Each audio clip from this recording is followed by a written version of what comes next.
I've actually just filed a petition against the Section 22 of the Election Act, where we are pushing that in order for you to seek for an elective seat, that you must have a minimum of a degree.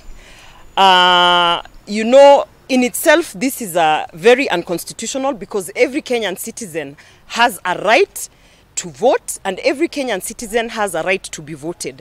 What this Article 22 actually does is it marginalizes the already marginalized constituencies of people. For instance, the youth, who we have been pushing to the TVET sector. If you just look at the stats that we have had in this past KCSE performance and the numbers, we have only 16% of those who sat through the KCSE actually being absorbed into the universities. So you have over 80% who have been blocked out of the access to universities, or even just to get the degrees. So what are we saying? Are we saying to our youth that we are pushing them to go to the TVET sector, and yet we are saying in the same spirit that now the youth then cannot run for elective positions? So for now, the petition is actually, we've just submitted it, and we are hoping that this law can be looked upon, because in itself it's very unconstitutional, and we need to actually open those spaces for the youth so that we can have proper representation in terms of the youth in the National Assembly, the youth in the Senate, and also the youth in the County Assembly Forum. So I think the spirit of that law, the spirit that was there when we actually included that minimum qualification, was that we should have robust conversations in the National Assembly.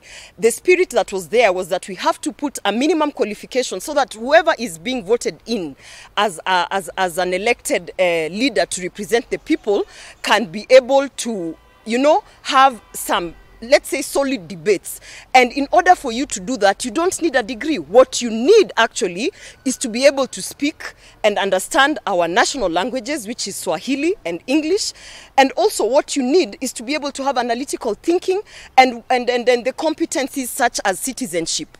If you look at what the new curriculum, why we are even moving to the new curriculum, that is the CBC, it's because we are trying to say that these papers that we are pushing our youth to get, these degrees, these masters, these PhDs, what they actually lack is that connection between that paperwork and actually being able to perform in the job space. That is the reason why we've gone to the CBC curriculum, so that we can push for actual competencies which are acquired through life skills and not necessarily through degree programs. So what I'm trying to say is the law in itself is marginalizing already marginalized constituencies of people, such as the youth who are in the TVET sectors, such as the women who actually are coming from marginalized communities, you know, where they have cultural barriers, you know, early marriages and things like that. We are now coming back to say, on top of all the burdens that you have that are stopping you from going for